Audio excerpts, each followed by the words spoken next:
Honda vient de lancer la 5e génération de la Pop, qui arrive avec un démarreur électrique, un moteur entièrement nouveau, plus puissant et d'autres changements.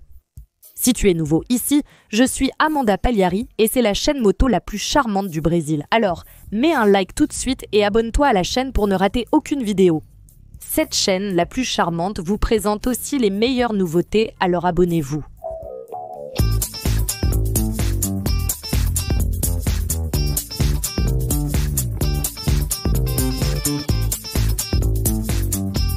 La Pop est née en 2007 avec un moteur de 100 cm3 avec la proposition d'être une moto robuste, accessible, économique, principalement pensée pour un public qui n'était pas encore motard. Honda a expliqué que ce public utilisait le vélo, c'est pourquoi le guidon rappelle même celui d'un vélo. Par la suite, le modèle a changé. En 2009, la 2e génération a reçu des changements au niveau du design, de l'échappement et du sélecteur de vitesse.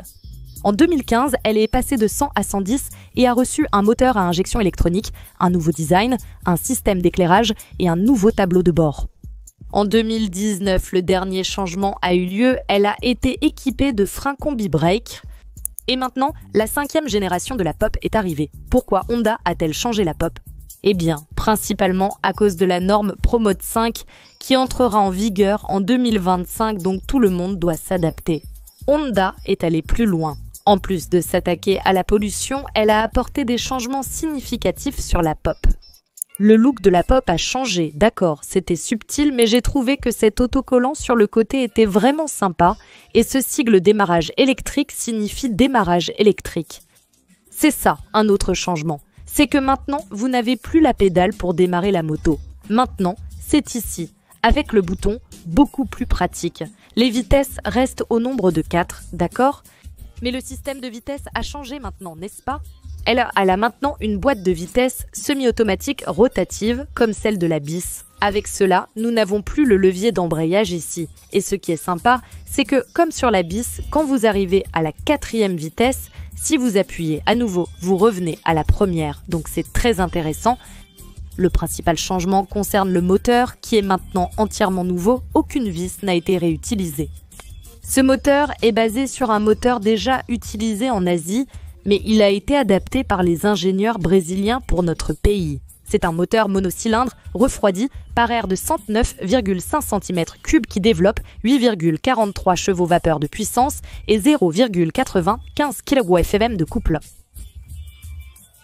En raison de ce nouveau moteur, les carénages ont dû être dimensionnés et redimensionnés pour s'adapter parfaitement à toute la moto de manière harmonieuse et sécurisée. Mais ce furent des changements subtils, comme vous pouvez le voir à l'écran. Mais en général, le poids n'a pas changé. Il reste à 87 kg à sec. Franchement, cette moto est très légère. La selle aussi, n'est-ce pas ? Cette texture alvéolée antidérapante, avec sa mousse confortable, était déjà présente sur la version précédente. La selle en elle-même n'a pas changé, mais sa hauteur a été légèrement réduite de 4 mm. Donc maintenant, elle a 74,5 cm ici, de la selle jusqu'au sol. Avec ma taille de 1,77 m, cette moto est parfaite pour moi. Les pneus ont changé, maintenant elle est équipée de Pilot Street 2 de Michelin et la jante avant est de 17 pouces, 14 à l'arrière, des roues à rayons qui utilisent une chambre à air.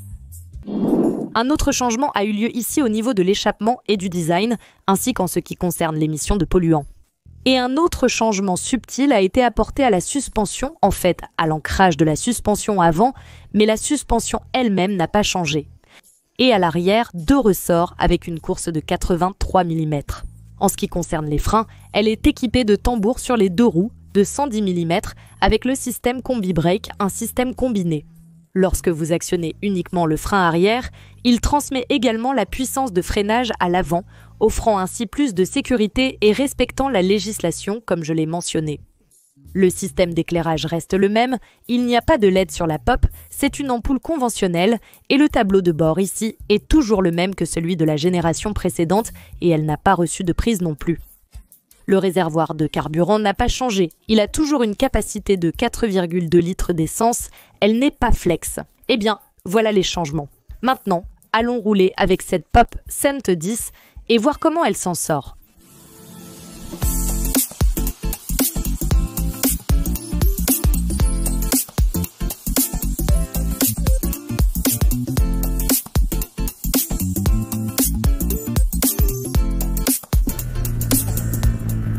petit moteur est devenu plus puissant, mais pas beaucoup, n'est-ce pas? Nouveau moteur, je crois que c'est ici.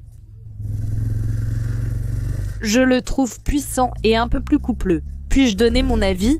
Je vais vraiment sentir la différence sur la route en roulant à grande vitesse. Écoutez, je pense que la pop a évolué, d'accord? Et je suis contente parce que Honda a réussi à augmenter la puissance du moteur, même avec les lois sur les émissions de polluants, donc le consommateur n'a pas été lésé. Et le prix, franchement, je trouve qu'il est très bon. Je vais déjà vous dire le prix, mais regardez, ces changements n'ont pas été bon marché en ce qui concerne la boîte de vitesse. Franchement, le modèle s'est vendu à plus d'1 million de motos.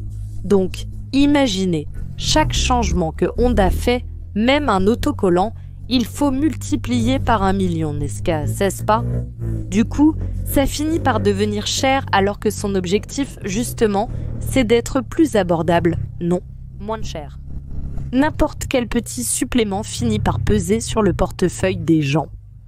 J'ai aussi trouvé bien que le moteur n'ait pas souffert. Généralement, quand il y a des questions de polluants, d'émissions, de contrôle, les motos perdent de la puissance. On voit ça arriver avec les motos de grosse cylindrée. Et ici, dans le cas de la pop, elle a même gagné des chevaux. J'ai trouvé ça vraiment bien. Écoute, j'aime bien le moteur. Il paraît plus puissant, un peu plus coupleux en fait. Mais comme je vous l'ai dit, je ne pourrais vraiment le sentir que sur la route, en roulant même à grande vitesse. Sur ce trajet, la moto me semble aussi agile, aussi bonne qu'avant. Enfin, je rappelle que, en plus des changements du promoteur, Honda a décidé de donner un coup de boost à la pop. Elle reste agile, plus puissante et toujours économique. Et elle est accessible. Bien sûr, les amis, ceci est une vidéo de premières impressions. Bientôt, je ferai l'évaluation complète de la nouvelle Pop Cent 10 SS. Avec démarrage électrique, et voilà. Honda commence maintenant la saison des mises à jour pour le Pro Mode.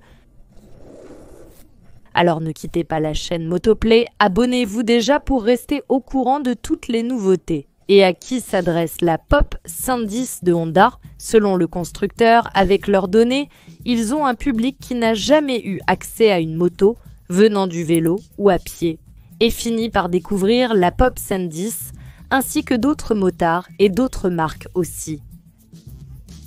Et c'est un phénomène que nous avons vécu après la pandémie, qui a été le boom des livreurs d'applications et tout le reste. Donc vraiment, cette moto, parce qu'elle est très économique et a un entretien peu coûteux, est devenue attrayante pour les personnes qui font des livraisons, qui travaillent avec des applications, pour l'utiliser comme outil de travail aussi, en plus de la locomotion. C'est une moto très économique, je pense qu'il faut vraiment insister là-dessus. Elle s'adresse à un public qui recherche vraiment l'économie, pas seulement au niveau du prix d'achat, mais aussi de l'entretien et de la consommation de carburant. Comme le montre l'étude réalisée par Honda et visible à l'écran, elle a démontré ici le coût du kilomètre parcouru. Cette estimation ne prend pas en compte la question des pneus, car cela dépend beaucoup de la personne, ni des plaquettes de frein, qui dépendent aussi beaucoup de la façon de conduire de chacun. Et regardez, d'après cette étude, sur 36 000 km ou en 3 ans, il y aura un coût de 20 centimes par kilomètre parcouru. Et Honda a également réalisé une étude comparant avec les transports en commun, et selon cette étude, il revient moins cher d'avoir une Pop 110 que de prendre le bus. D'autant plus qu'avec la Pop, vous pouvez transporter 2 personnes, donc le coût devient encore plus avantageux en faveur de la Pop 110. Eh bien, je trouve que c'est une moto démocratique, surtout parce que les gens des applications l'utilisent. On la voit davantage à São Paulo maintenant, alors qu'avant, on la voyait surtout dans le nord et le nord-est, les gens circulant en pop, mais elle est en train de se démocratiser dans tout le pays. Et comme d'autres modèles de Honda, elle est livrée avec 3 ans de garantie et 7 vidanges gratuites. Tu veux savoir le prix, pas vrai? Écoute, j'ai dit que ce serait un point positif. Je pense qu'en fait, le changement de prix a été bon comparé à tous les autres changements qu'il y a eu. L'ancien modèle, celui qui est actuellement commercialisé, coûte 9 570 réais. Ce nouveau modèle ici, il coûte, regardez, 9683 raies et il est disponible en 3 couleurs. D'ailleurs, écris-moi en commentaire ci-dessous quelle est ta couleur de pop préférée. Je pense que la noire et la rouge plaisent beaucoup aux gens, car c'est Honda, n'est-ce pas? Mais celle-ci, la blanche, je la trouve trop mignonne, c'est ma préférée. Bon, est-ce que la pop pourrait être moins chère en général? Oui, je suis d'accord avec toi, elle pourrait l'être, mais cette augmentation de prix de la 4e à la 5e génération, je trouve même qu'elle est faible vu les changements que Honda a apportés ici et qui n'ont pas été bon marché. Mais là, j'aimerais connaître ton avis. Ton avis sur la nouvelle PopSen 10? N'oublie pas le like sur la vidéo. Partage déjà avec tes amis. Rappelle-toi que c'est une vidéo de premières impressions. Il y aura une évaluation complète plus tard. Voici le standard Motoplay avec les pour et les contre. Abonne-toi maintenant pour ne rien manquer. Aucune vidéo ici. Et regarde, 2024 promet beaucoup. Lancement de la nouvelle Honda, un grand renouvellement en perspective. Presque toute ta flotte et tu la prends en avant-première ici sur la chaîne Motoplay. Alors agis vite, mets un like immédiatement, abonne-toi à la chaîne pour ne manquer aucune vidéo. À bientôt, encore un bisou.